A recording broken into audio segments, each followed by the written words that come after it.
Olá, alunos do 9º ano, tudo bem com vocês? Espero que sim. Então, estou começando, a nossa meta 12.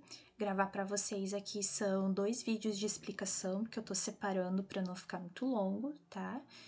Em que a gente vai falar essa semana sobre regra de 3, algo que vocês já estudaram, né? Então, eu só separei em regra de 3 simples e composta, que daí vai ser no outro vídeo, e para a gente fazer alguns exemplos para relembrar, tá bem?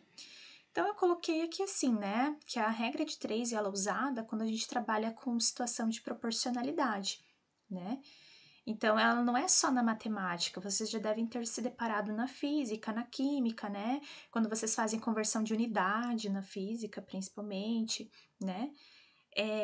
Só que essa regra de 3 ela pode ser tanto utilizada quando você tem valores diretamente proporcionais ou inversamente proporcionais, tá? Mas a ideia dela, regra de 3, né, é que você tenha 3 valores e você vai encontrar um quarto valor. Essa que é a ideia, tá? A simples é isso, vai te dar 3 valores e você vai precisar encontrar um quarto valor. Então, eu tô colocando 2 exemplos, tá? O primeiro exemplo é assim, ó.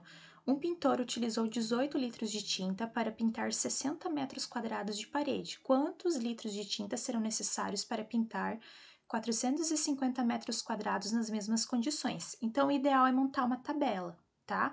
Então, eu coloquei litros de tinta e a área que vai ser pintada em metros quadrados.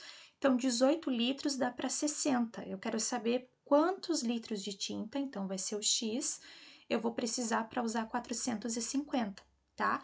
Então, aqui nesse caso, por que eu tenho uma regra de 3 que está envolvendo medidas diretamente proporcionais? Porque, veja, se eu vou pintar uma área maior, eu vou gastar mais tinta. Então, as duas coisas estão aumentando aqui, tá? Então, por isso que a gente pode dizer que é uma regra de 3 diretamente proporcional. Então, nesse caso, a gente pega da nossa tabela do jeito que tá, ó, 18x, 60, 450.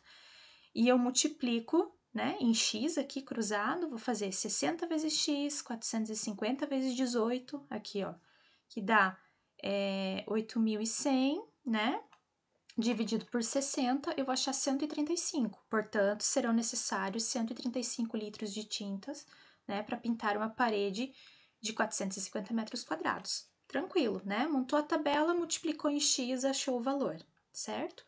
Agora, um segundo exemplo, que diz assim: Márcia lê um livro em 4 dias, lendo 15 páginas por dia. Se tivesse lido 6 páginas por dia, em quanto tempo ela leria, né, o mesmo livro? Eu fiz a mesma tabela. Dias, páginas por dia, levou 4 dias, né? Se eu tivesse lido 6 páginas por dia, quantos dias, né, que ela levaria? Só que agora a nossa situação mudou um pouquinho, né? Porque se ela ler mais páginas por dia, ela vai demorar menos tempo para ler o livro, né? Agora, se ela ler menos páginas por dia, ela vai levar mais tempo para terminar de ler esse livro. Perceberam que quando eu aumento o número de páginas por dia, o número de dias diminui, né? Quando eu diminuo o número de páginas lidas por dia, aumenta a quantidade de dias que eu vou levar para terminar de ler o livro.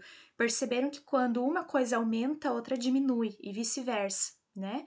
Então, aqui a gente tem uma regra de 3 inversamente proporcional, tá?